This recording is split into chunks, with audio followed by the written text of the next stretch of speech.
Good afternoon, ladies and gentlemen. I trust you've had a good lunch break and the breakout sessions as well. As you can see, we walked on stage wearing greenish, and also wearing a variety of Robin Hood type hats. You can also see that we drew the line at wearing the tights. We were trying to decide who was going to be who amongst the merry men of Robin Hood, and it wasn't difficult to try and figure out who would be Little John and Friar Tuck, but we had no volunteers to be made Marion. So here we are in our own identities, and this afternoon we're going to talk about money, because Robin Hood, if nothing else, is someone known for robbing the rich and giving to the poor. And as we know, money makes the world go round, and some actually think that in the social world we don't need very much money. But those of us who are actually in the social world know that this is a huge misconception based on outdated ideas about how civil work should be funded. Many nonprofits will tell us that they spend so much time raising money that they sometimes fail to fulfill the fundamental reasons why they exist, that is their core missions. The traditional way of raising money, of course, is frankly begging. Although this can be very sophisticated and glitzy nowadays, couched in terms of partnerships or gala social events and so forth, but we all know that fundamentally it is still Robin Hood, and that is transferring money from the rich and giving it to the poor. But is this model of fundraising or financing of the social sector sustainable? Is this the best practice? In the last decade or so, new forms of financing have come on the market, and you've heard some of these ideas already in the earlier part of the sessions today. And these ideas have become acceptable and even attractive for nonprofits. Nowadays, we're speaking of things like social enterprise, social entrepreneurship, venture philanthropy, patient capital, social capitalism, a lot of new buzzwords that define new concepts that we're all trying to come to grips with. But how can social causes understand these new things, and how can social causes benefit from them? That is the question. And to help us understand these new financing models, I am delighted to introduce three gentlemen, my merry men if you like, whom we have invited because of their signature contributions to the development of these new forms of financing for the social sector.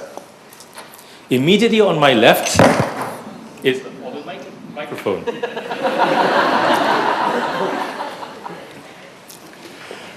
Is David Green, in fact, who's a serial social entrepreneur who has coined that term compassionate capitalism. David has worked with many organizations to make medical technology and healthcare services sustainable, affordable, and accessible to all, especially the poorest two-thirds of humanity. David is a MacArthur Fellow, a Ashoka Fellow, and is recognized by Schwab Foundation as a leading social entrepreneur. Next to David is Rob John, who is a UK-based independent consultant focused on venture philanthropy and social entrepreneurship. Since 2005, he has been a visiting fellow at the Scholl Centre for Social Entrepreneurship, Syed Business School in Oxford, and principal advisor to the European Venture Philanthropy Association.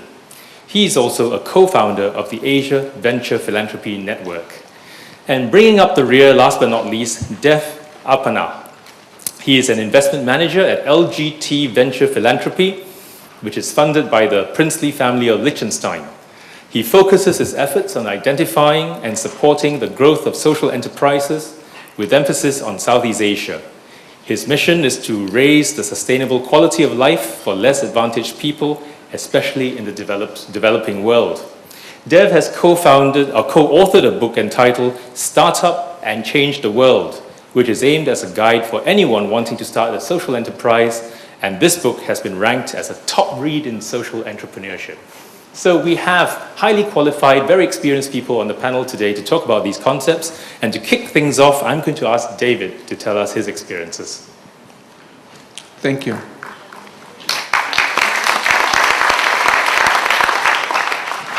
So I'm going to talk about how I went from begging to creating social enterprises that were profitable from earned income while staying true to social mission to social investing, looking at how to create finance to support the field of social enterprise.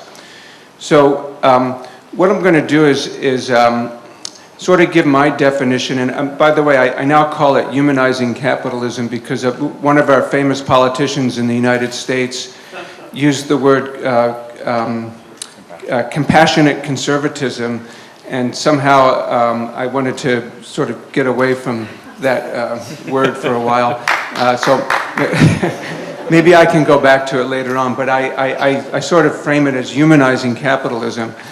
And what I want to do is sort of give my definition of that and talk about examples of humanized capitalism and social investing and try and be provocative to get you thinking certain new ways. So when I think about humanizing capitalism, it really has to do with creating enterprises that choose to use their profit and production capacity to serve really lower income people, which is the bulk of humanity. And it's about pricing for affordability and creating accessibility, but where there's revenue for growth, so that the margin might be less, but it's sufficient to fuel growth. And where profit is a means to an end and not the end itself. And another way I like to typify humanized capitalism is maximizing distribution while being profitable instead of maximizing return on investment, which is how most capitalism works today. And then going beyond corporate social responsibility and using core competencies and assets to be socially transforming, which I don't think CSR does. And then finally, using market forces, making products and services affordable and available at a price that the common person can afford, so that you can convert the need for such services into demand. The other major arena that I want to talk about has to do with social enterprise as an asset class. It doesn't really exist as an asset class today. If you look at how most companies develop, they get to leverage off of their increasing valuation. I think Google had maybe $25 million invested in it before it did its public offering, and now it's worth something like $66 billion. And so that's an example of how they leveraged off of their increasing valuation, which the social impact organizations, many of them in the nonprofit sector, don't get to do because their assets, even though they're valuable, aren't traditionally valued in the way that for-profit companies are. And then there's an issue of, if you start having more for-profit social enterprises, the issue of governance and control to ensure fidelity to the social impact side of the business. So how do you do that? And then, of course, there's the issue of exit strategy and liquidity. And when, I've started up many social enterprises, and when people ask me about liquidity, I say, oh, is that when I get up in the middle of the night to go to the bathroom? Or they ask me about exit strategy, oh, is that when I die? So these are sort of foreign terms to social enterprises. So I want to talk a little bit about the work I do.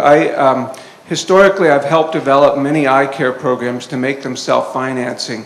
And cataract is the main cause of blindness in the world. That's when the lens of the eye gets cloudy and you have to replace the lens. And part of my work in the early years was getting medical supplies donated for programs in Nepal and India. And chief among those supplies were intraocular lenses, which are surgically implanted in the eye and which give much better vision compared to the thick cataract glasses that they were giving before, where our research showed 50% of the patients would lose or break their glasses after cataract surgery, rendering them blind again. And so I started getting lots of donated intraocular lenses and also surgeons to go and train in that technique. And what happened is that these programs started becoming people started coming earlier for surgery before they were economically blind, when they could still afford to pay something. So we were creating market demand with a better quality product, and people were coming, and these programs were able to become self-financing. But then the donations dried up, and that's when I looked to make intraocular lenses, and I'll tell that story in a minute. But let's go back to my other work, which is developing sustainable eye care programs. One of the programs that I helped develop is Aravind Eye Hospital, and today they're the largest eye hospital in the world, and these are their numbers from this last year. They do about a third of their work for free, a third paid 2/3 cost, which is something like $12 for their surgery, and then a third pay well above cost. And with those numbers, they made $20 million, and out of that, $11 million were their expenses before depreciation. And so we've helped replicate this model in many developing countries. I've been involved with developing this model in India, Nepal, Bangladesh, China, Egypt, Malawi, Kenya, Tanzania, Guatemala. So in diverse countries, we've been able to create sustainable programs. And then a lot of these places that I help have become training centers. So there's probably more than 300 examples of sustainable eye care, which I think could be a model for other procedure-oriented secondary and tertiary care procedures like gastroenterology. There, did I say it correctly? Okay. So here's some surgery at Aravind. They do very modern surgery. This is a program in Nepal, one of the 10 poorest countries, and they, off of about, close to 30,000 patients, they had almost $1 million in revenue, of which about 400,000 is in profit. So if Nepal can do that, I'm sure just about any other country could. The other part of the work that I do is doing technology transfer and setting up companies to make medical products affordable. And the main point that I want to make here is that it's possible for any product, and especially for medical products, to demystify cost and margin structure, gain control of the technology, get into production to make products where you control pricing and distribution to ensure affordability to end users. And that's what we did first with intraocular lenses, and then with wound closure product, and then with pharmaceuticals. And you can see what the price differential is. When we started making intraocular lenses, they cost $300. And we started out making them for $10 a lens. And what happened was, this was back when India, Auralab, the entity that I helped start up, was a nonprofit business trust, and that's located in South India. And so when we started, India was doing something like 800,000 cataract surgeries a year.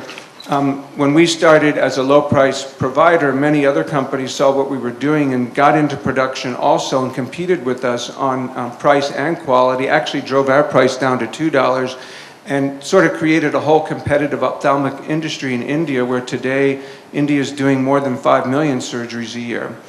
And so, so this is sort of an example of how you use pricing as a weapon to change the competitive landscape. Okay. So these are some pictures of Auralab, and basically we do we now have 8% of the global market share for intraocular lenses, and we have all the regulatory approvals like CE mark certification for European sales. Some of our products have FDA approval, and basically we use the same equipment, fulfill the same regulatory processes, and use the same manufacturing process as companies in the US or Europe or Singapore or wherever that produce for the higher margin markets. So what we do is we have and also here's the secret, our cost is no different from these big companies. It cost us about $1 to make a hydrophobic acrylic lens. It costs Alcon, which is owned by Nestle's, principally by Nestle's, it costs them $1 to make the same product.